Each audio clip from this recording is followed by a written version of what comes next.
বাদশাহ হারুন আর রশিদ এমন একজন বাদশাহ,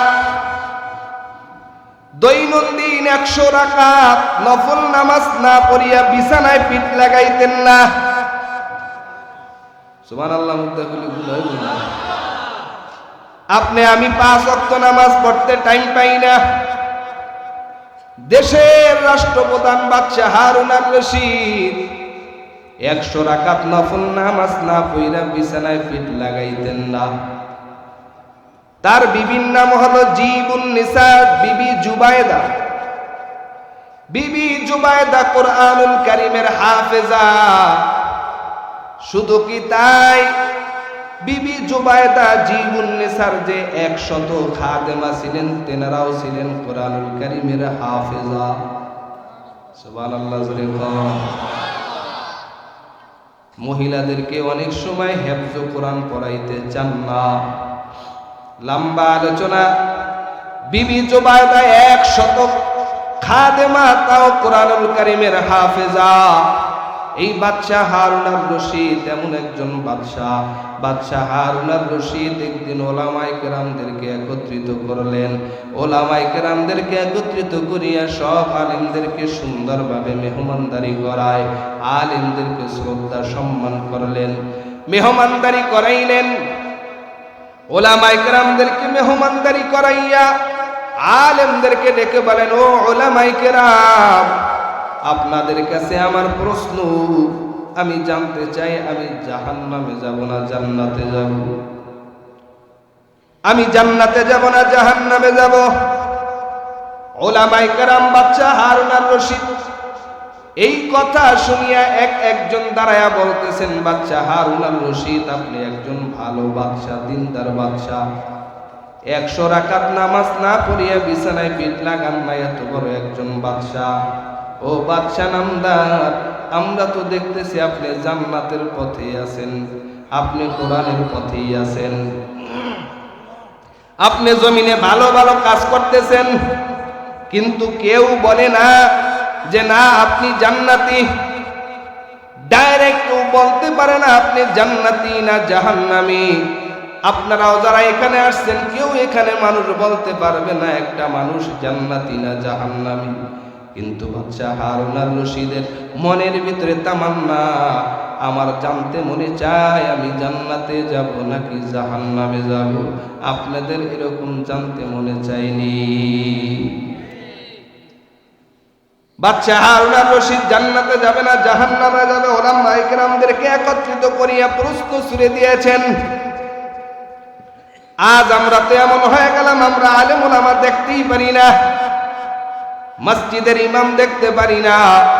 ইমামের সমালোচনা করি যে ইমাম সাহেব 24 ঘন্টা আমার এলাকায় থেকে আমার জন্য রহমতের দোয়া করে, বাবার জন্য দোয়া করে, দাদার জন্য দোয়া করে, আপনজনদের জন্য দোয়া করে। ওই ইমামের সমালোচনা মুসল্লি করে কি করে না?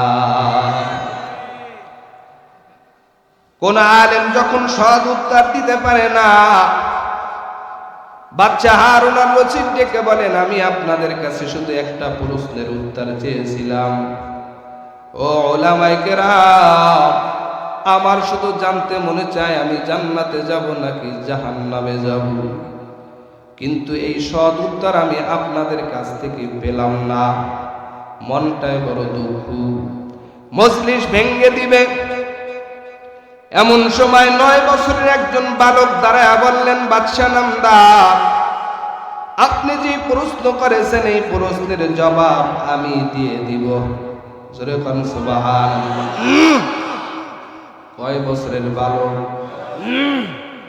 9 বছরের একজন বালক ডেকে বলে, বাদশাহ আমি আপনার প্রশ্নের জবাব দিয়ে দিব। বাদশাকে আবার পাল্টা প্রশ্ন করলেন, ও বাদশাহ নামদার, আপনার কাছে আমার প্রশ্ন, যে প্রশ্ন করে সে বড় না প্রশ্নের জবাব দেয় সে বড়?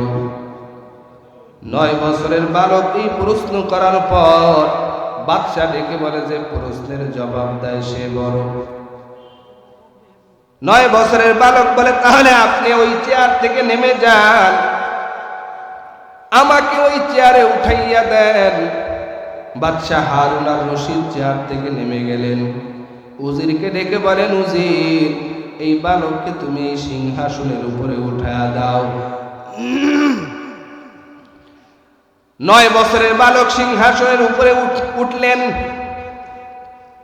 এরে বাঙালি মুসলমান, মদিনাওয়ালা রাহমাতুল লিল আলামিনের পয়গম্বরের হাতে হাত রেখে কালিমা পড়ে সবচেয়ে ছোট বালক যিনি মুসলমান হয়েছেন, কালিমা পড়েছেন, তার নাম হলো হযরতে আলী।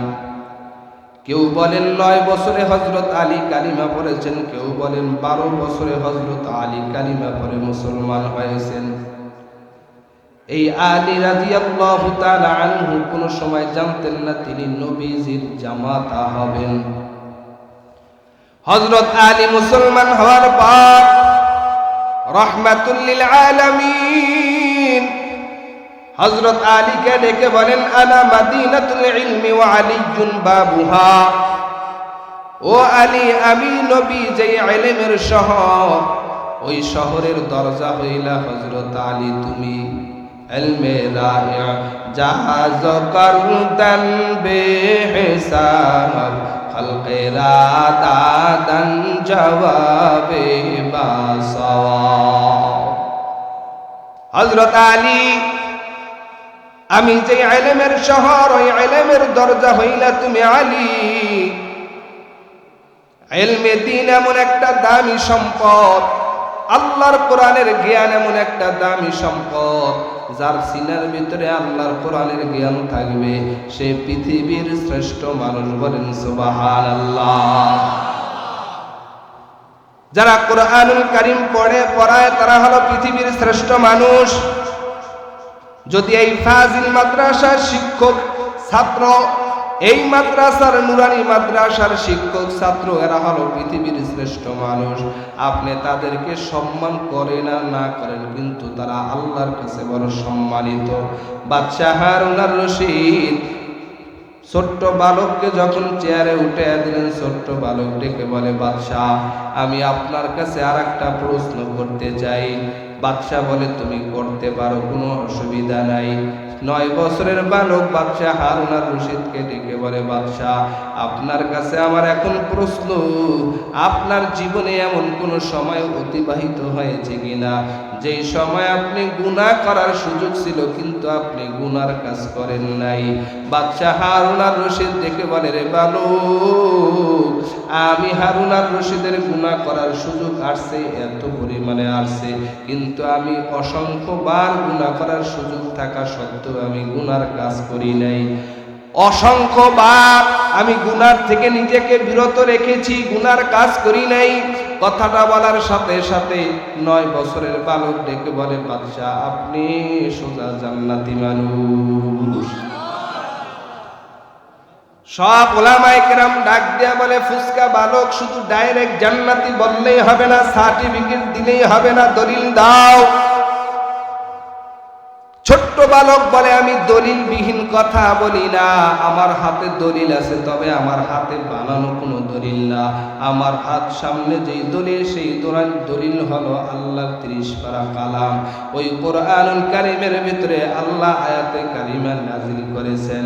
আল্লাহ রাব্বুল আলামিন বলেন, ওয়া আম্মা মান খাফা মাকাম রাব্বিহি ওয়া নাহান নাফসা আনিল হাওয়া। 1 নম্বরে আল্লাহ বলেন, যারা রবের সামনে দাঁড়াইবার ভয় অন্তরের ভিতরে রাখিয়া নফসের কুপ্রবঞ্চনা থেকে নিজেকে বিরত রাখে, আল্লাহ বলেন তার ঠিকানা হলো ফাইন্নাল জান্নাতা হিয়াল মাওয়া, তার ঠিকানা হলো জান্নাতুল মাওয়া। আজ আপনি আমি যদি নফসের কুপ্রবঞ্চনা থেকে নিজেকে বিরত রাখতে পারি, তাহলে ঠিকানা কোথায়? আল্লাহকে যারা ভয় করবে তাদেরকে আল্লাহ একটা জান্নাত দিবেন না, আল্লাহ তাদেরকে 2টি জান্নাতের মালিক বানায় দিবেন। অলিমান খাফা মাকামা রাব্বিহি জান্নাতান।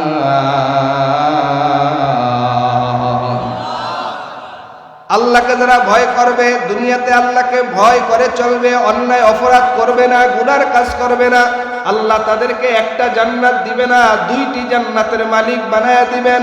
মদিনাওয়ালা নবী বলেন, উম্মতের দল এই দুনিয়ার জমিনে তুমি সব কিছু যদি হারায়া ফেলাও, চারটা জিনিসকে যদি বন্ধু বানাইতে পারো, দুনিয়া হারাইবা কিন্তু মালিকের তৈরি জান্নাত হারাইবা না।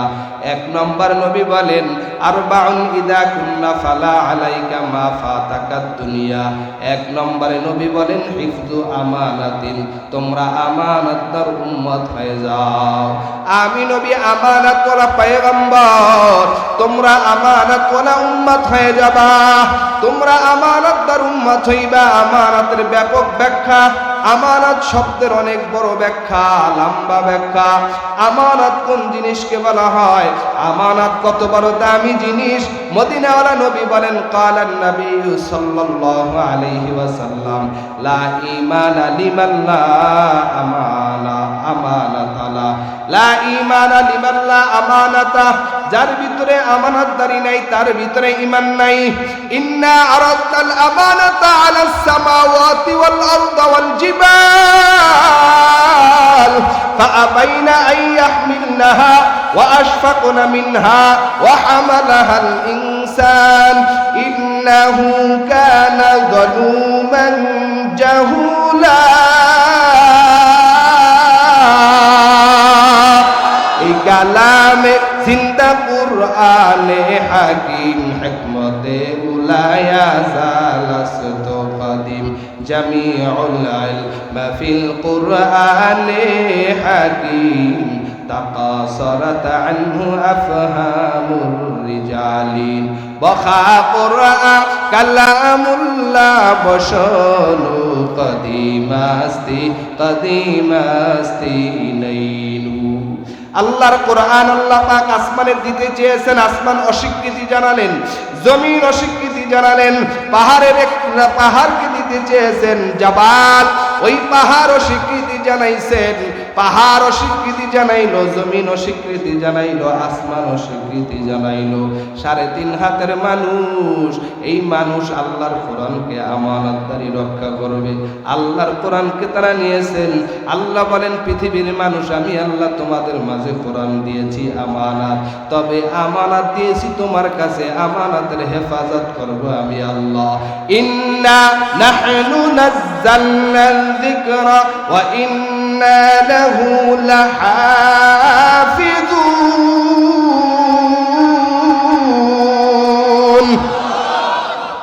কোরআন নাজিল করেছেন কে? হেফাজতের দায়িত্ব নিয়েছেন আমার আল্লাহ। আল্লাহর নবী বলেন, লা ঈমানা লিমান লা আমানাতা লাহ, যার ভিতরে আমানতদারি নাই তার ভিতরে ঈমান নাই। আমানত কোন জিনিসকে বলা হয়? আপনার বিবি আপনার কাছে আমানত, আপনার সন্তান আপনার কাছে আমানত, ছাত্রর কাছে উস্তাদ আমানত, এই ওয়ার্ডের মেম্বারের কাছে ওয়ার্ডটা আমানত, ইউনিয়নের চেয়ারম্যানের কাছে ইউনিয়নটা আমানত, 2টা থানায় একজন এমপি সাহেবের কাছে 2টা থানা আমানত। আল্লাহর নবী বলেন, দুনিয়ার সব মানুষ দায়িত্বশীল। কিয়ামতের ময়দানে যার যার দায়িত্ব সম্পর্কে আল্লাহর আদালতে জিজ্ঞাসাবাদ করা হবে। ক্বালান নবী সাল্লাল্লাহু আলাইহি ওয়াসাল্লাম, আলা কুল্লুকুম রাঈন ওয়া কুল্লুকুম মাসউলুন আন রাইয়াতি, প্রতিটি মানুষ দায়িত্বশীল। কিয়ামতের ময়দানে যার যার দায়িত্ব সম্পর্কে আল্লাহর আদালতে জিজ্ঞাসাবাদ করা হবে। 1 নম্বর আমানতদার উম্মত হয়ে যাও। 2 নম্বর অসিদিকু হাদিসিন, তোমরা পাক জবানের মালিক হও। জবানকে সত্য বানাও, জবান দ্বারা মিথ্যা বলবা না। কারণ মিথ্যা মানুষকে ধ্বংস করে দেয়, সত্য মানুষকে বিজয় করে দেয়। আল্লাহর নবী বলেন, as-সিদকু ইউমদি ওয়াল কিযবু ইউহলিক, সত্য মানুষকে বিজয় করে দেয়, মিথ্যা মানুষকে ধ্বংস করে দেয়। অতএব জবান দ্বারা মিথ্যা কথা বলবা না, জবানের হেফাজত করো। আজকাল মানুষ 10 টাকা, 500 টাকা, 1000 টাকার বিনিময়ে মানুষ মিথ্যা কথা বলে। কথা বলেন ঠিক কি না? মিথ্যা বলা যাবে না, মিথ্যা বলা যাবে না। মিথ্যা হয়, একবার মিথ্যা কথা বললে একটি কবিরা গুনাহ হয়, আর একটা কবিরা গুনার কারণে কমপক্ষে 7000 বছর জাহান্নাম। অতএব মিথ্যা বলা যাবে না। আজ মানুষের মিথ্যার এত সয়লাভ হয়ে গেছে, মিথ্যার এত পরিমাণ সয়লাভ হয়ে গেল, ব্যক্তি জীবনে মিথ্যা, পারিবারিক জীবনে মিথ্যা, সামাজিক জীবনে মিথ্যা, এমনকি আন্তর্জাতিক মহল পর্যন্ত শুধু মিথ্যার সয়লাভ। এই জমিনে যখন মিথ্যার আওয়াজ জারি হয়ে গেল, সর্বপ্রথম মিথ্যা মামলা দিয়া কোরআনুল কারীমের পাখি আল্লামা দেলাওয়ার হুসাইন সাইদি রহমাতুল্লাহ আলাইহি, এত বড় একজন কোরআনের পাখি, সেই দেলাওয়ার হোসেন সাইদি রহমাতুল্লাহ আলাইহিকে মিথ্যা মামলা দিয়া কারাগারে আবদ্ধ করেছেন। কথা বলেন ঠিক কি না? ওই দিন আমি বলেছিলাম কোরআনের পাখি আল্লামা দেলাওয়ার হোসেন সাইদি রহমাতুল্লাহ আলাইহিকে যারা মিথ্যা মামলা দ্বারা জেলের ভিতরে জেলখানায় আবদ্ধ করেছে, আমি ওই দিন বলেছিলাম আল্লাহর কসম, যারা মিথ্যা মামলা দিয়া কোরআনের পাখিদেরকে জেলখানার খাঁচায় বন্দী করেছে, এমন একটা সময় আসবে তাদের পায়ের নিচে মাটি তালাশ করে পাবে না। আওয়াজ করে বলেন ঠিক কিনা? তারা সময় পাবে না। কিন্তু দেলাওয়ার হোসেন সাইদি রহমাতুল্লাহ আলাইহি রাজাকার ছিলেন না, রাজাকার বানানো হয়েছে। কথা বলেন ঠিক কিনা? সেই দেলাওয়ার হোসেন সাইদি রহমাতুল্লাহ আলাইহি যেই ভবিষ্যৎবাণী দিয়ে গেছেন, যারা জালেম, যারা আল্লাহর দুশমন, জমিনের ভিতরে যারা জুলুম করবে, এই জমিনের ভিতরে যারা জুলুম করে বেড়াবে, আল্লাহর সাথে দুশমনি করবে, ওলামায়ে কেরামদের সাথে যারা দুশমনি করবে, ওলামায়ে কেরামদেরকে যারা নির্যাতন করবে, এমন একটা সময় আসবে তারা ইঁদুরের গর্ত খুঁজে পাবে না। অতএব পৃথিবীর জমিনে বাংলাদেশটা এখন দৃষ্টান্ত হয়ে আছে। বাংলাদেশের 300 পার্লামেন্টের 300 সদস্যই আমলা কামলা সহ ইঁদুরের গর্ত তালাশ কইরা পায় না। আওয়াজ করে বলেন ঠিক কিনা? যারা কোরআনের বিরুদ্ধে যাবে, আলেমদের বিরুদ্ধে যাবে, ইসলামের বিরুদ্ধে অবস্থান নেবে, এমন জালেম, এমন স্বৈরাচার এই জমিনে থাকতে পারবে? আরো জোরে বলেন পারবে না। এই জমিনে কোন স্বৈরাচারকে এই জমিন গ্রহণ করবে না, কারণ বাংলার জমিন হলো পবিত্র জমিন, ওলামায়ে কেরামের জমিন। এখন আমাদের হিংসা আর হিংসা একে অপরকে হিংসায় বড় আক্রমণ করে ফেলেছে। হিংসার রোগে আমাদেরকে ধরছে। এক আলেম আর এক আলেমের পিছনে হিংসায় লাগে, এক মুসলমান অপর মুসলমানকে হিংসা করে, এক পীরের মুরিদ অপর মুরিদকে হিংসা করে, আছে না নাই? এক দরবারের মানুষ অপর দরবারের মানুষকে হিংসা করে। কিন্তু এই জমিনে এমন একটা সময় গেছে, পীর বুজুর্গ ওলামায়ে কেরাম একে অপরকে হিংসা করতেন না।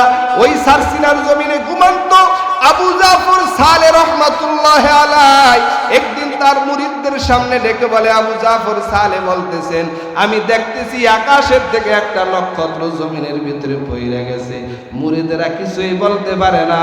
মুরিদরা বলে, হুজুর কি বললেন? আকাশ থেকে একটা নক্ষত্র পড়ে গেছে। কয়, হ্যাঁ আমি দেখতেছি আকাশ থেকে একটা নক্ষত্র পড়ে গেছে। এর মানে হলো ওই কসুয়ার জমিন, কুমিল্লার জমিন, কসুয়ার জমিনে একজন বুজুর্গের নাম হলো কারি ইব্রাহিম রহমাতুল্লাহ আলাইহি ইন্তেকাল করেছেন। আর তিনি আকাশের কান্না দেখতে পান, আকাশ থেকে নক্ষত্র ঝরে গেছে। তা এই বরিশালের জমিন নেসারাবাদে বৈশা বৈশা আল্লাহর লীলা দেখতে পান। তারা অহংকার করে নাই, এক দল আর এক দলকে অহংকার করে নাই, হিংসা করে নাই, তোহমত লাগায় নাই, ট্যাগ লাগায় নাই। এক ভাই জামাত ইসলাম, আর এক ভাই এই দল, আর এক ভাই ওই দল, এক ভাই চরমুনার মুরিদ, আর এক ভাই সারসিনার মুরিদ, আর এক ভাই তাবলিগের মোবাল্লিগ। কিন্তু আমাদের অহংকারে আমাদের জীবনকে ধ্বংস করে দিয়েছে। অহংকার এত বড় মারাত্মক ব্যাধি। একটা ঘটনা মনে আসছে, বলবো নাকি? হ্যাঁ, অহংকার কত বড় খারাপ।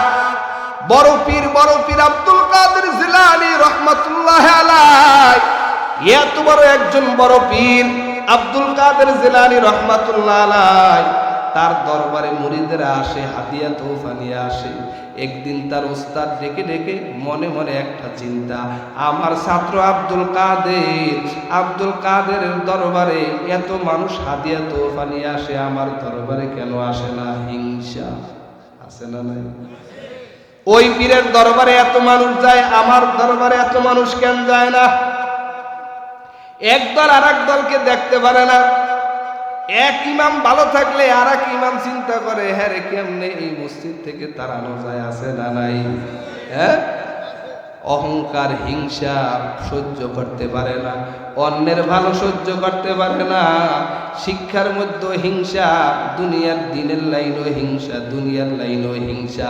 একজনে 3 তলা বিল্ডিং করছে, হিংসায় বাসে না আমি কবে 3 তলা বিল্ডিং করব, ও কেমনে করছে, ওর সমালোচনা কুরসা গায়ে, আছে না নাই? আগামীকালকেও দেখবেন দোকানের ভিতরে এরকম সমালোচনাকরণকারী থাকবে কি থাকবে না? এক শ্রেণীর মানুষ সমালোচনা করবে, কি বললো হুজুর। ভাইরা আমার, আব্দুল কাদের জিলানী রাহমাতুল্লাহ আলাইহির দরবারে লোক আসে, হাদিয়া তোফা নিয়ে আসে। ওস্তাদ চিন্তা করলেন আমার দরবারে কেন আসে না। ওস্তাদ তিনি আব্দুল কাদেরের দরবারে আসলেন। আসার পর আব্দুল কাদেরকে ডেকে বলেন, আব্দুল কাদের জিলানী, আমি তোমার দরবারে আসলাম। নবীজির একটা সুন্নাত হলো মেহমান যেই বাসায় যাবে সেই বাসায় কিছু হাদিয়া নিয়ে যাবে। আমি তোমার দরবারে আসছি ঠিক, কিন্তু কোনো হাদিয়া নিয়ে আসতে পারি নাই। অনেকে মনে করবেন কিচ্ছা কাহিনী কয়। এ ভাই, আল্লাহওয়ালা আউলিয়া ই কারামাতুন হকুন, আল্লাহওয়ালাদের কারামত সত্য, কতক্ষণ ঠিক কিনা? ওলি আল্লাহদের কারামত সত্য, ওলি আল্লাহদের কথা ও আউলিয়া ইকরামের কথা সত্য। আল্লাহ পাক রব্বুল আলামিন আউলিয়া ইকরামদেরকে সার্টিফিকেট দিয়েছেন, আলা ইন্না আউলিয়া আল্লাহ লা খাউফুন আলাইহিম ওয়া লা হুম ইয়াহজানুন আল্লাযীনা আমানু ওয়া কানু ইয়াত্তাকুন। ওলি আল্লাহ হওয়ার জন্য টাইটেল পাস মাওলানা হওয়ার দরকার নাই। ওলি আল্লাহ হওয়ার জন্য দাওরা পাস লাগে না, মুফতি হওয়া লাগে না, মুহাদ্দিস হওয়া লাগে না। 2টা গুণ থাকতে হয়। এক গুণের নাম ঈমান, আল্লাযীনা আমানু ওয়া কানু ইয়াত্তাকুন। 2 নম্বর গুণের নাম হলো তাকওয়া। 1 নম্বর গুণের নাম কি? ঈমান। 2 নম্বর গুণের নাম তাকওয়া। যার ভিতরে এই 2টা গুণ থাকবে সে আউলিয়া হতে পারে, ওলি হতে পারে। ওই বড় পীরের দরবারে বুজুর্গ উস্তাদ যাওয়ার পর আব্দুল কাদের জিলানী ডেকে বলেন, হযরত আপনি আমার দরবারে আসছেন, যেহেতু কিছু নিয়ে আসেন না, এখন নিয়ে আসতে চান, আমার অনুরোধ আপনি আমার কাছে এমন জিনিসটা নিয়ে আসবেন সেটা পৃথিবীর সবচাইতে নিকৃষ্ট বস্তু। এমন একটা নিকৃষ্ট বস্তু আপনি আমার দরবারে নিয়ে আসবেন। আব্দুল কাদের জিলানী রাহমাতুল্লাহ আলাইহি উস্তাদ দৌড় শুরু করলেন, খুঁজতেছে পৃথিবীর নিকৃষ্ট জিনিস কোনটা। এরকম নিকৃষ্ট জিনিস ধইরা তার ছাত্রের দরবারে নিয়ে আসবেন। শুয়ারেরকে ধরলেন, শুয়ারের জবান খুইলা গেল, কারণ আল্লাহু আকবার। শুয়োর ডেকে বলেন, ও আব্দুল কাদের জিলানীর উস্তাদ, আমার থেকেও বড় নিকৃষ্ট হইল কুকুর। কুকুরের গলায় রশি লাগাইল।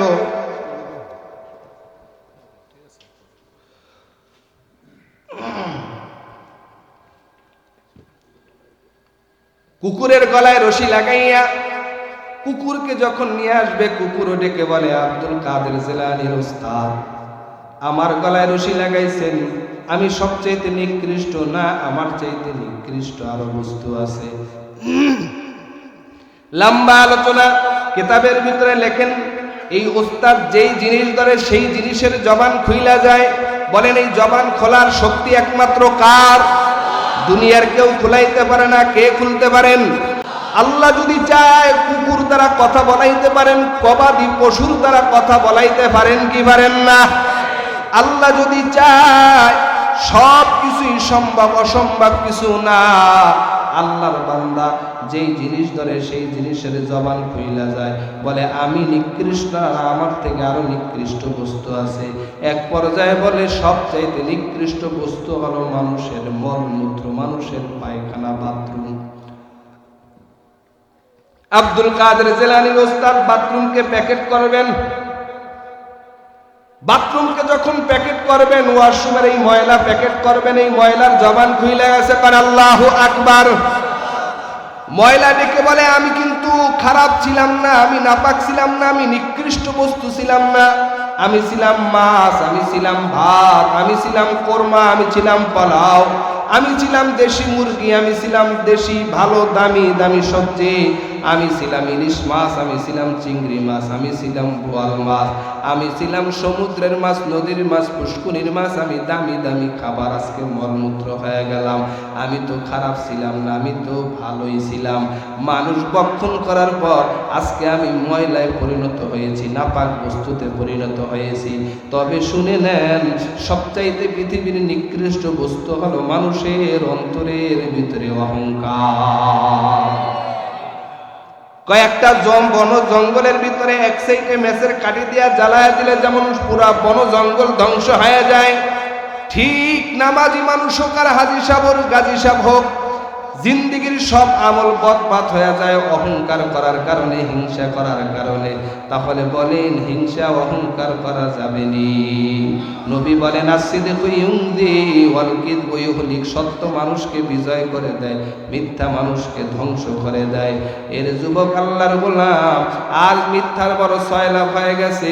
এই জমিনের কারাগার, বাংলাদেশের কারাগারগুলো মিথ্যার সয়লাভে ওলামায়ে কেরামদেরকে কারাগারে বন্দী করেছিল। এখন ওলামায়ে কেরাম স্বাধীন, আর জুলুমবাজরা এই জমিন থেকে পলানো শুরু করেছে। তবে ভালো করে শুনে নেন, এই বাংলার জমিনে ৪৫ বছর পরে যদি যুদ্ধ অপরাধীর বিচার হতে পারে, তবে আমরাও বলতে পারি এই বাংলার জমিনে যারা আল্লামা দেলোয়ার হোসেন সাইদি রহমাতুল্লাহ আলাইহি সহ বাংলার জমিনে আলেমদের বিরুদ্ধে, আলেমদের উপরে যারা জুলুম করেছে, নির্যাতন করেছে, আলেমদের হাতে হাত করা পরাইছেন, যারা এই বাংলাদেশের টাকা বিদেশে পাচার করেছেন, যারা এই শান্ত জমিনকে অশান্তি করেছেন, এমন জালেমদের বিচার এই জমিনে ১০০ বছর পর হলেও হবে কি হবে না? এই জমিনে তাদের বিচার হবে, কোনো সন্দেহ নাই। এই জমিনে যদি ৪৫ বছর পরে যুদ্ধ অপরাধের বিচার হতে পারে, অতএব আলেমের দুশমন, দেশের দুশমন, জাতির দুশমন, জুলুম বা স্বৈরাচারেরও বিচার এই বাংলার জমিনেই হবে। এ যুবক আল্লাহর গোলাম, মিথ্যা মানুষকে বিজয় করে দেয়। কিতাবের ভিতরে লেখেন আল্লামা জাকারিয়া রহমাতুল্লাহ আলাইহি এমন একজন বুজুর্গ, ফাজাইলে আমল নামক কিতাব, যেই ঘরে ঘরে বিভিন্ন মসজিদে পাওয়া যায়, তাবলীগের নিসাবি একটা কিতাব, যেই কিতাব লিপিবদ্ধ করেছেন ফাজাইলে আমল আল্লামা জাকারিয়া রহমাতুল্লাহ আলাইহি। আল্লামা জাকারিয়া রহমাতুল্লাহ আলাইহির জামানায়, এই ৭০-৮০ বছর পূর্বের কথা, হিন্দুস্তানে হিন্দু আর মুসলমান জমিনিয়া মামলা হয়েছে। হিন্দু আর মুসলমান উভয় আদালতে মামলা দায়ের করেছেন। আদালতের মামলা যার কাছে দায়ের করলেন, সেই বিচারক তিনিও ছিলেন হিন্দু এজলাস। তিনি বিচার করবেন, তিনি বলে দিলেন, ও হিন্দু ভাইরা, মুসলমান ভাইরা, এলাকার ভিতরে সবচাইতে বয়োজ্যেষ্ঠ যিনি মুরব্বী, এমন একজন মুরব্বী নিয়ে আসবেন। সে যদি সাক্ষী দেয় এই জমিন পূর্ব থেকে হিন্দুদের দখলে ছিল, তাহলে জমিনের মালিক হয়ে যাবে হিন্দুরা। আর যদি তিনি সাক্ষী দেয় এই জমিন পূর্ব থেকে মুসলমানদের দখলে ছিল, তাহলে জমিনের মালিক হয়ে যাবে মুসলমানেরা। আমাদের সমাজে এই জমি নিয়ে দ্বন্দ্ব হয়, কত সুন্দর একেবারে একুরের জমি মিথ্যা মামলা দিয়ে আর একজনে নিয়ে যায়, আছে না? আল্লামা জাকারিয়া রহমাতুল্লাহ আলাইহির জামানায় হিন্দু মুসলমান সবাই জাকারিয়া রহমাতুল্লাহ আলাইহির বাড়িতে হাজির হয়ে গেছেন। এসে বলেন, জাকারিয়া আপনি বাড়িতে আছেন নাকি? কয় হ্যাঁ বাড়িতে আছি। কয় আপনার আদালতে যেতে হবে। আল্লাহওয়ালা বুজুর্গ মানুষ, বয়োজ্যেষ্ঠ মুরব্বী, সবচাইতে প্রবীণ মুরব্বী সমাজের ভিতরে আল্লামা জাকারিয়া রহমাতুল্লাহ আলাইহি। তিনি বলেন, তোমরা আমাকে আদালতে নিবা, আমার নামে তো কোনো মামলা হয় নাই, কেন আমি আদালতে যাব? বলে, না, আপনার আদালতে যেতে হবে, একটা সাক্ষী দিতে হবে। আজ আমরা কত মিথ্যা সাক্ষী দেই। ১,০০০ টাকা, ৫০০ টাকা, ২,০০০ টাকার বদলাতে আমরা মিথ্যা সাক্ষী দিই, আছে না নাই? আল্লামা জাকারিয়া রহমাতুল্লাহ আলাইহি হাজির হলেন। আদালতে হাজির হওয়ার পর আদালতের বিচারক ডেকে বলে, যাহা বলিবেন সত্য বলিবেন, মিথ্যার আশ্রয় দিবেন না। আল্লামা জাকারিয়া রাহমাতুল্লাহ আলাইহি বলে, আমি একজন পাক পয়গম্বর, সত্য জবানওয়ালা পয়গম্বরের উম্মত। আমার নবী এমন সত্য জবানওয়ালা নবী, যেই নবীকে মক্কার ইহুদি খ্রিস্টান বেঈমানেরা কাফেররা নবীকে আল আমিন বলে ঘোষণা করেছেন, সত্যবাদী, আল আমিন বিশ্বাসী। এই আল আমিন খেতাব দিয়েছেন মক্কার কাফের মুশরিকরা। অতএব আমি একজন সত্যবাদী নবীর উম্মত হইয়া সত্য কথা বলার জন্য দাঁড়াইছি। আল্লামা জাকারিয়াকে বিচারক জিজ্ঞেস করে, ও জাকারিয়া, আপনি বলবেন এই জমিনের মালিক পূর্ব থেকে কারা ছিল? আল্লামা জাকারিয়া রহমাতুল্লাহ বলে, আমি দেখেছি এই জমিন পূর্ব থেকে হিন্দুদের দখলে ছিল। কথাটা বলার সাথে সাথে হিন্দু বিচারক রায় দিয়া দিলেন, এই জমির মালিক হিন্দুরা হয়ে গেল। মুসলমানরা বড় বেজার হয়ে গেছে। হায় হায়, মুসলমান হইয়া মুসলমানের বিরুদ্ধে সাক্ষী দেওয়া কি ঠিক হইল নাকি? একজন আলেম মানুষ হইয়া মুসলমানের বিরুদ্ধে সাক্ষী দিলেন। মুসলমানরা জমিন থেকে বঞ্চিত হয়ে গেল, হিন্দুরা জমিনের মালিক হয়ে গেল। হিন্দুরা জমিনের মালিক হয়ে মহা খুশি, সবাই যার যার বাড়ি চলে গেল, আর মুসলমানরা সমালোচনা শুরু করলো। আল্লামা জাকারিয়া রহমাতুল্লাহ আলাইহি বলে, শুধু ভারতবর্ষের মুসলমান না, তাম দুনিয়ার মুসলমানরাও যদি আমার বিরোধিতা করো, সমালোচনা করো, অসুবিধা নাই, আমি আমার জবান দ্বারা মিথ্যা কথা বলতে পারবো না। আল্লাহু আকবার। আল্লামা জাকারিয়া রহমাতুল্লাহ আলাইহি সাক্ষী দিয়া তিনি ঘরের ভিতরে আসছেন। এমন সময় সন্ধ্যার পরে রাতের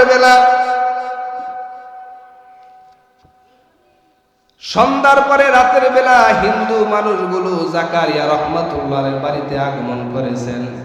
জাকারিয়ার বাড়িতে আসার পর ডাক দেয়া বলে, ও শাহেখ জাকারিয়া, আপনি বাড়িতে আছেন নাকি? বলে, হ্যাঁ আছি। আপনারা কারা? ভাই, আমরা হিন্দু সম্প্রদায় আপনার বাড়িতে আসছি। জাকারিয়া রহমাতুল্লাহ আলাইহি বলেন, ও হিন্দু ভাইরা, দিনের বেলা সাক্ষী দিলাম আপনারা জমিন পেয়ে গেলেন, এখন রাতের বেলা কি আপনারা আমার বাড়ি দখল করতে আসছেন নাকি? হিন্দুরা ডেকে বলে, জাকারিয়া, না না, আপনার বাড়ি দখল করতে আসি নাই, তবে একটা জিনিস আপনার কাছ থেকে নিতে আসছি। আপনি কোন ধর্মে থাকিয়া আপনার জবানটাকে আপনি পবিত্র বানাইছেন, ওই ধর্মটা গ্রহণ করবার জন্য আমরা হিন্দুরা আসছি। নারে তাকবীর! আমরা ওই ধর্মটা গ্রহণ করবার জন্য আসছি। আল্লামা জাকারিয়া রহমাতুল্লাহ আলাইহি বের হয়ে গেলেন।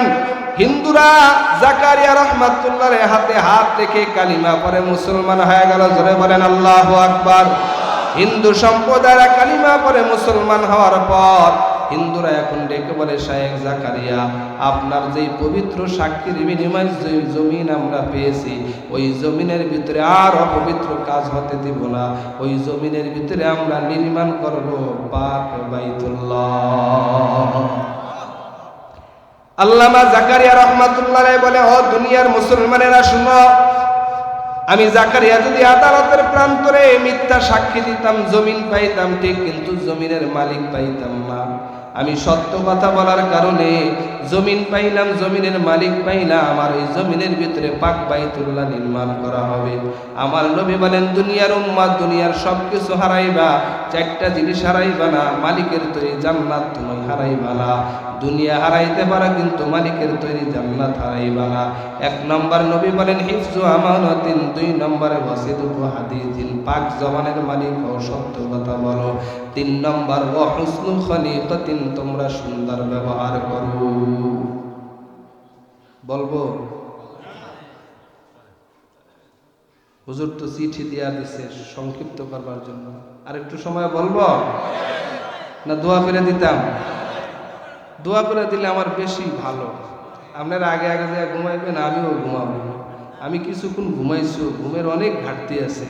গতকালকে মাহফিল ছিল ভোলা, এর আগের দিন ছিলাম সিলেট ফেন্সুগঞ্জ, আজকে এখানে, আবার কালকে আর এক জায়গায়। আপনাদের তো দুই একদিন, আমাদের তো চলছে, ঠিক নেই? নারায়ে তাকবীর! তবে সময় মতন মোনাজাত হয়ে যাবে, ওঠা বসা করবেন না। ওঠা বসা যদি তাড়াতাড়ি করেন, মোনাজাত তাড়াতাড়ি হয়ে যাবে। ভাইরা আমার, এই একটা কথা বলে আমি সামন দিকে আগায় যাব, দোয়া করে দিব। নবী বলেন, হুসনু খলিকাতিন, তোমরা সুন্দর ব্যবহারের মালিক হয়ে যাও। ও পর্দার আলের মা বোনেরা, মাইকের আওয়াজ কানে যায়, আম্মা জান, সুন্দর ব্যবহার বড় দামি জিনিস। স্বামী স্ত্রীর সাথে সুন্দর ব্যবহার করবে, স্ত্রী স্বামীর সাথে সুন্দর ব্যবহার করবে। সুন্দর ব্যবহার এত দাম, এত দাম। আমার নবীর সুন্দর ব্যবহার দেখে বেঈমানেরা কালিমা পড়ে মুসলমান হয়ে গেছে। এরে মুসলমানের সন্তান, আজ আপনার আমার ব্যবহার দেখে বেঈমানেরাও বড় ঘৃণা করে। কথা বলেন ঠিক কিনা? অতএব ব্যবহারকে সুন্দর করে নেন, আর সন্তানেরা মা বাবার সাথে সুন্দর আচরণ করেন। অহুসনু খলিকাতিন, নবী আমার ডেকে বলে তোমরা সুন্দর ব্যবহার করো। এ সন্তানেরা তোমরা মা বাবার সাথে সুন্দর আচরণ করো। আজ জমিনে মা বাবার সাথে সুন্দর আচরণ করা মানুষের বড় অভাব। এ যুবক ভাই, বৃদ্ধ বাবারা, এই জায়গায় আমরা যারা আছি আমাদের অনেকের মা নাই, অনেকের বাবা নাই, অন্ধকার কবরের বাসিন্দা হয়ে গেছে। আর যাদের মা বাবা আছে ওই মা বাবার থেকে সন্তানেরা তোমরা দোয়া নাও। মা বাবা যারা কবরে চলে গেছে, সপ্তাহে একদিন শুক্রবার জুমার দিন মা বাবার কবরের কিনারায় যাইয়া একটু দোয়া করো। কিন্তু মা বাবাকে কবরে রেখে আসছো, একটু দোয়া করারও তোমার সুযোগ হয় না। ও পর্দার আড়ালের মা বোনেরা, আপনারা স্বামীর সাথে সুন্দর আচরণ করেন।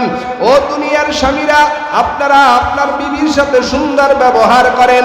আল্লাহ তাআলা সুন্দর ব্যবহারের আদেশ করেছেন, ওয়াশিরুহুন্না বিল মারুফ।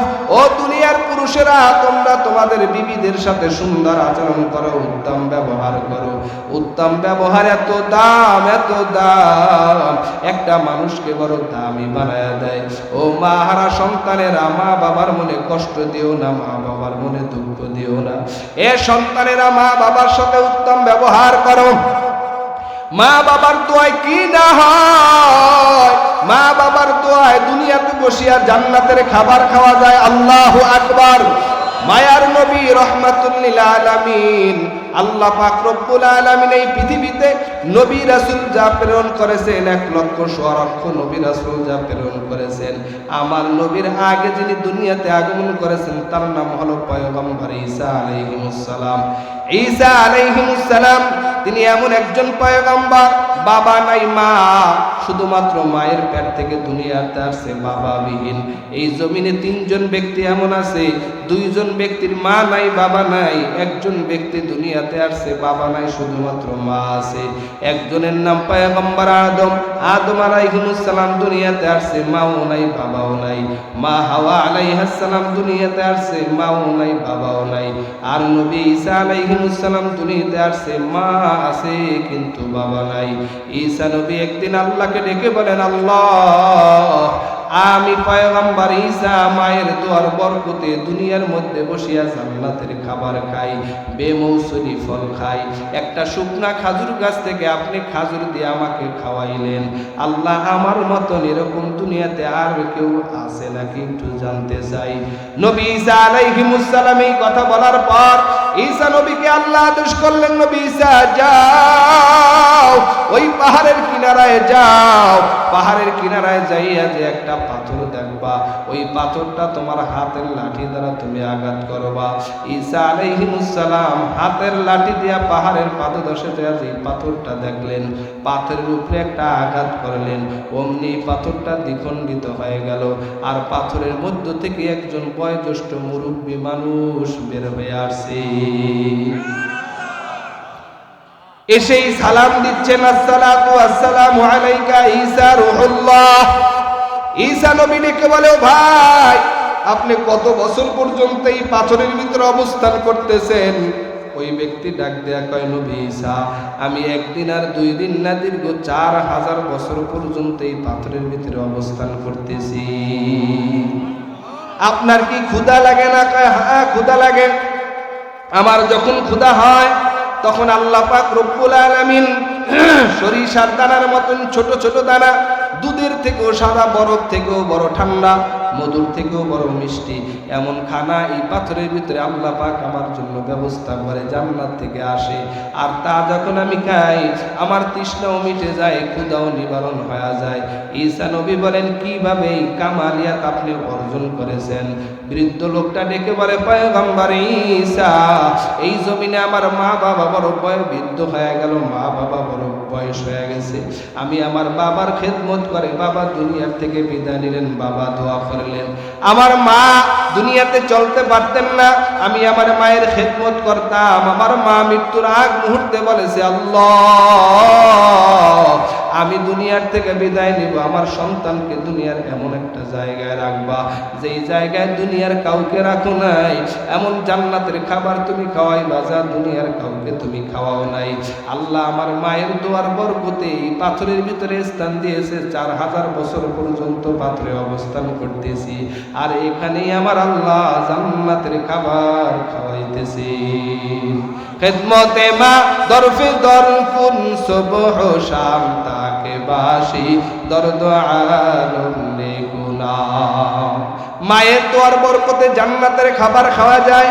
পক্ষান্তরে যারা মা বাবার সাথে দুশ্মনী করবে, মা বাবার সাথে অন্যায় অপরাধে লিপ্ত হবে, মা বাবার মনে কষ্ট দিবে, এই জমিনে এমন সন্তানেরা আছে ঢাকার শহর বিল্ডিং বাসা ভাড়া নিয়ে রাত দিন যাপন করে, গ্রামের বয়োজ্যেষ্ঠ ময় মুরব্বীদের খবর নেয় না, আছে না নাই? ও যুবক ভাই, বৃদ্ধ বাবারা, মা বাবার মনে কষ্ট দিও না। মা বাবার মনে যদি কষ্ট দেয়, নবীর সাহাবী হইল আল্লাহ তাকে মাফ করবে না। মা বাবার অবাধ্য সন্তানের দোয়া শবে বরাতের রাতে কবুল হবে না। মা বাবার অবাধ্য সন্তানের দোয়া শবে কদর রাত্রে দোয়া করলেও কবুল হবে না। মা বাবার অবাধ্য সন্তান ঈমান নিয়ে মৃত্যুবরণ করতে পারবে না। মা বাবার অবাধ্য সন্তান যদি বাইতুল্লাহর ইমামও হয়, মসজিদে নববীর ইমামও যদি হয়, এ দেশের বাইতুল মুকাররমের ইমামও যদি হয়, খতিবও যদি হয়, তারপরে ঈমান নিয়ে কবরে যেতে পারবে না। মা বাবার অবাধ্য সন্তানের উপরে 24 ঘন্টা আল্লাহ পাকের লানত। অতএব দুনিয়াতে যদি কেউ বড় লোক হইতে চাও, মা বাবার পিছনে অর্থ খরচ করো, মা বাবার সাথে সুন্দর আচরণ করো। আমার নবী বলেন, হুসনু খলিকাতিন, ব্যবহারকে সুন্দর বানাও। নবী মসজিদে নববীর থেকে বের হয়েছে, জান্নাতুল বাকি গোরস্থানে 10,000 কবর। ওই জান্নাতুল বাকি কবরস্থান এমন একটা কবরস্থান, যেই কবরস্থানে নবী তাকায় দেখেন একটা কবরের ভিতরে আযাব চলতেছে। জোরে আওয়াজ করে বলেন, কবরের আযাব সত্য না মিথ্যা? কবরের আযাব সত্য। আপনি ডান সামন দিকে তাকাইলে সামনে দেখেন, ডানে দেখেন না, বামে দেখেন না। কিন্তু আমার নবী তো এমন নবী, সামনে যেমন দেখতেন ডানেও তেমন দেখতেন, বামেও তেমন দেখতেন, এমনকি পিছনেও তেমন দেখতেন। নবী আমার দুনিয়াতে যেমন দেখতেন, কবরের আযাবটাও তেমন দেখতেন। আমার নবীকে এই রজবের চাঁদে আল্লাহ পাক রব্বুল আলামিন সুবহানাল্লাযী আসরা বিআবদিহি লাইলাম মিনাল মাসজিদিল হারাম ইলাল মাসজিদিল আকসাল্লাযী বারাকনা হাওলাহু লিনুরিয়াহু মিন আয়াতিনা। আল্লাহ পাক রব্বুল আলামিন এই রজবের চাঁদে আল্লাহ পাক রব্বুল আলামিন আমার নবীকে মসজিদুল হারাম থেকে নিয়ে মসজিদুল আকসায় নিয়ে যান, মেরাজ করান। মেরাজ মসজিদুল আকসায় কেন আমার নবীকে নিয়েছেন? এই আয়াতের ব্যাখ্যায় লিউনুরিয়াহু মিন আয়াতিনা তাফসীরের কিতাবের ভিতরে উল্লেখ করেন, আল্লাহ পাক রব্বুল আলামিন সেই মসজিদুল আকসার চতুর্দিকে অসংখ্য নবী রাসূল প্রেরণ করেছেন। এমনকি 70,000 নবী রাসূলদের কবর মসজিদুল আকসার চতুর্পাশে আল্লাহ রেখেছেন। আল্লাহর নবী যখন মেরাজের রজনীতে আল্লাহর সাথে মেরাজ করতে যায়, তখন নবী তাকায়া তাকায়া দেখতেছেন নবী মুসা আলাইহিস সালাম নামাজরত অবস্থায় কবরে দাঁড়ায় নামাজ পড়তেছি। কবরে দাঁড়ায় দাঁড়ায় নামাজ পড়তেছেন। কবরের আযাব সত্য। রাহমাতুল লিল আলামিন ওই জান্নাতুল বাকি কবরস্থানে দাঁড়ায় আল্লাহর কাছে দোয়া করেন, আল্লাহ এই কবরে আযাব হয় আপনি মাফ করে দেন, কিন্তু কবরের আযাব বন্ধ হয় না। আল্লাহ পাক রব্বুল আলামিন এই জমিনে যত নবী রাসূল প্রেরণ করেছেন সবাইকে মুস্তাজাবুদ দাওয়া বানাইছেন। সব নবী রাসূলদের দোয়া আল্লাহ কবুল করেন। আল্লাহ ওহীর মাধ্যমে নবীকে জানায়া দেয়, ও পয়গম্বর আপনি যেই কবরস্থানে দাঁড়ায় দোয়া করতেছেন, এই কবরওয়ালা তার মার সাথে খারাপ আচরণ করেছে। কথাটা শোনার সাথে সাথে নবী সাহাবায়ে কেরামদের মাঝে বলে দিলেন, ও সাহাবায়ে কেরাম তোমরা মদিনা শহরে খবরটা পৌঁছায়া দাও, কারা আপনজন এই কবরওয়ালার আপনজন দুনিয়াতে যারা আছে তাদেরকে কবরের কাছে আসতে বলো। আল্লাহর নবীর সাহাবীরা খবরটা পৌঁছায় দিলেন। মানুষগুলো কবরের কিনারায় আসছেন, কেউ আসে না। দীর্ঘ সময় দাঁড়ায় থাকার পর নবী দেখতেছেন একটা বৃদ্ধা মহিলা লাঠিতে ভর দিয়া দিয়া তারপরে কবরের কিনারায় আসে। নবীকে আসিয়া সালাম দিলেন, আর বললেন, পয়গম্বর আমার জীবনটা আপনার জন্য কুরবান হোক। নবী বলে, বৃদ্ধা মা এই কবরওয়ালা তোমার কি হয়? বৃদ্ধা মা ডেকে বলে, পয়গম্বর, কবরওয়ালা হলো আমার নার্সেরা কলিজার টুকরা বড় সন্তান। আল্লাহ নবী বলেন, তোমার সন্তানের কবরে আযাব হইতেছে। বৃদ্ধা মা বলে, পয়গম্বর, আযাব হইতেছে তো ভালোই হইতেছে, আমি মা বড় খুশি, কারণ আমি মা আল্লাহর কাছে দোয়া করেছি, আল্লাহ এই জমিনে আমার সন্তানকে কষ্ট দিও না, বিপদে ফালাইও না, আমি মা সহ্য করতে পারবো না। আমি বলেছি, আল্লাহ আমার সন্তান যে আমার সাথে দুর্ব্যবহার করেছে, তুমি কবরে নিয়ে ওকে শাস্তি দিও, আমি মা যেন না দেখি। আল্লাহ নবী বলেন, তোমার সাথে কি দুর্ব্যবহার করেছেন? মা ডেকে বলে, পয়গম্বর, আমার স্বামী যুদ্ধের ময়দানে শাহাদাতের সুধা পান করে কবরে চলে গেছেন। এই সন্তান দুনিয়াতে আসছে, আসিয়া বাবার চেহারাটা দেখতে পারে নাই। আমি মায়ের আপনজন দুনিয়াতে কেউ নাই, বড় অসহায়। আমার মা নাই, বাবা নাই, দুনিয়াতে আমার আপনজন কেউ নাই। আমি আমার এই সন্তানটার চেহারার দিকে তাকাইয়া দিনরাত পরিশ্রম করিয়া সন্তানকে তিলে তিলে বড় বানাইলাম। আজ আমার সন্তান বড় হয়েছে, বড় হওয়ার পর আমি আমার সন্তানের চেহারার দিক তাকাইয়া দ্বিতীয় বিবাহ বসি নাই। আমি আমার সন্তানের চিন্তা করিয়া বিবাহ বসি নাই। আমার জীবন আর যৌবন সব বিসর্জন দিয়া দিলাম। কিন্তু সন্তান বিবাহ শাদী করার পর আমার সেই পুত্রবধূর কথা শুনে একদিন আমি মায়ের সাথে এমন খারাপ আচরণ করল, আমি মায়ের অন্তরটা ভেঙ্গে খান খান হয়ে গেল। দ্বিতীয় দিন আসিয়া আমি মাকে এমন সজোরে ধাক্কা মারলো, আমি মা জমিনে বেহুশ হইয়া পইরা গেলাম, আমার মেরুদণ্ডের হাড্ডিটা ভেঙ্গে গেল। ও নবী আমার, আমি মা লাঠিতে ভর দিয়া দিয়া আজকে আপনার সামনে হাজির হয়েছি। ও নবী, এই কবরে আযাব হয়, ভালোই হইতেছে, আমার কোনো অসুবিধা নেই। আল্লাহ নবী ডাক দেয়া কয়, আল্লাহ এই কবরের দৃশ্যটা, এর মার চোখের নজরটা কবর দিয়া সন্তানের আযাবটা একটু দেখায়া দাও। মা যখন সন্তানের কবরের আযাব দেখলেন, সাথে সাথে মা ডেকে বলে, আল্লাহ আমি আমার সন্তানকে মাফ করে দিলাম, আপনি আমার সন্তানকে মাফ করে দেন। মা মাফ করার সাথে সাথে আল্লাহ পাক রব্বুল আলামিন কবরের আযাব মাফ করে দিলেন। নবী দোয়া করলেন, কবরের আযাবটা বন্ধ হয়ে গেল। বাদুর থাকে বন বাগানে, বাচ্চা রাখে বুকে, দুঃখ যত আসুক না কেন বাচ্চা ভুলে নামায় কখনো। ওই বাদুর বাচ্চাটাকে বুকের ভিতরে জড়ায় রাখে। এই জমিনে মা এত কষ্ট করে, ওই মা বাবাকে সন্তান কষ্ট দিও না। দুনিয়ার জমিনে যারা মা বাবাকে কষ্ট দাও, ও পুত্রবধূরা, ও বৌমা হইয়া যারা দুনিয়াতে আসছো, যারা বিবাহ করছো, এ দুনিয়ার বৌমারা, তুমি তোমার স্বামীকে শ্বশুর শাশুড়ির থেকে আলাদা করিও না। কারণ তুমি যদি তোমার স্বামীকে শ্বশুর শাশুড়ির থেকে আলাদা করো, এমন একটা দিন আসবে তুমিও তোমার সন্তান থেকে আলাদা হয়ে যাইবা। একটা বৌমা, তার শাশুড়ি একদিন তার বৌমাকে বললেন, বৌমা আমার পেট একটু চুলকায়া দাও। বৌমা পেটটা চুলকাইবে, হাত দ্বারা চুলকায় না, তিনি জুতা দ্বারা চুলকায়া দিলেন। আর শাশুড়ি আম্মা চোখের পানি ফেলে কান্না করতেছে, আল্লাহ আমি বয়স হয়ে গেছে, মুরব্বী মানুষ, আজকে আমার বৌমা আমাকে পিঠ জুতা দ্বারা চুলকায়া দিতেছে, তুমি তাকে একটু উত্তম শিক্ষা দিয়া দিও। আল্লাহর কি কুদরত, এই শাশুড়ি দুনিয়ার থেকে মারা গেলেন। এই বৌমা একদিন শাশুড়ি হইলেন, তার সন্তান বিয়া করাইলেন। তার বউ যখন কারের ভিতরে আসছে, তার পুত্রবধূ তার একদিন খেদমত করার জন্য যখন আগায় গেল, এই শাশুড়ির পিঠেও যখন চুলকানি হলো, তার বৌমাকে বললেন পিঠ চুলকায়া দাও। হাত দিয়া যখন চুলকাইতে যায়, হাত বারবার জুতার কাছে চইলা যায়। বৌমা ডাক দেয়া কয়, শাশুড়ি আম্মা, আমি আমার হাত দ্বারা আপনার পিঠ চুলকাইতে চাই, বারবার হাত আপনার পিঠে নিয়ে হাত বারবার জুতার কাছে চইলা যায়। শাশুড়ি আম্মা ডাক দেয়া বলে, বৌমা এই দোষ তো আর তোমার না, এই দোষটা হইল আমার, আমি আমার শাশুড়িকে জুতা দ্বারা চুলকাইয়া দিয়েছিলাম, আজকে এই কারণে বারবার তোমার হাত জুতার কাছে চইলা যায়। কামা তাদিলু তুদালু, যেইসা কর্তান ওইসা বর্তান, না মানে তো করকে দেখ, জান্নাত বিহায় জাহান্নাম বিহায়, না মানে তো মরকে দেখ, কর্ম যেমন ফল তেমন, বিশ্বাস না হয় কইরা দেখো, বেহেশত আছে, দোজখ আছে, বিশ্বাস না হয় মইরা দেখো, আওয়াজ করে বলবেন সব কিছু আছে না নাই। এ যুবক ভাই, বৃদ্ধ বাবারা, খাঁটি দিলে তওবা করে নাও, আর গুনার কাজ করবো না, নামাজ বাদ দেব না, মা বাবাকে কষ্ট দিব না, একটা সন্তানকে আলেম বানাইবো। এই নুরানি মাদ্রাসার ছাত্ররা কত সুন্দর হাতের লেখা লেখলেন। এই নুরানি মাদ্রাসার ছাত্ররা নুরানি মাদ্রাসায় জানাজার শিক্ষা দেওয়া হয়, মানুষ গোসল করার তালিম দেওয়া হয়। একটা আদর্শ মানুষ গড়ার কারখানা হইল দেশের ভিতরে নুরানি মাদ্রাসাগুলো। এই নুরানি মাদ্রাসার ছাত্রদের কোরআন তেলাওয়াত কত সুন্দর তেলাওয়াত, হাতের লেখা সুন্দর, তারা ওযুর গোসলের মাসআলা মাসাইল জানে, 40টা হাদিস তারা মুখস্থ বলতে পারে। অতএব একটা সন্তানকে নুরানি মাদ্রাসায় পড়ায়া তারপরে আপনি ডাক্তার বানান, প্রফেসর বানান, যা বানান বানাইন।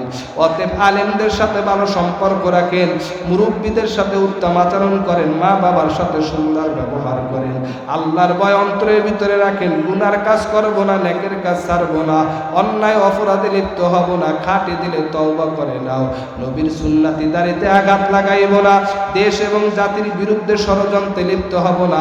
হেদায়েতের মালিক আল্লাহ, আল্লাহর দ্বারা তওবা করো আল্লাহ, আর গুনার কাজ করব না, নেকের কাজ ছাড়ব না। এই এরাদা যাদের অন্তরের ভিতরে আছে, খাঁটি দিলে দুইটা হাত একটু আল্লাহকে দেখা দেই। নারায়ে তাকবীর। আয় আল্লাহ, আর গুনাহ করব না, আর গুনাহ করব না, নেকের কাজ ছাড়ব না। আল্লাহ, তুমি আমাদেরকে গুনাহ মুক্ত জিন্দেগি দান করো, তওবাওয়ালা জিন্দেগি দান করো, অহংকার মুক্ত জিন্দেগি দান করো। আল্লাহ, আজকের মজলিসকে কবুল করে নাও, আমাদের গুনাহগুলো মেহেরবানি করে মাফ করে দাও। জোরে জোরে বলেন আমিন। আলহামদুলিল্লাহি রাব্বিল আলামিন।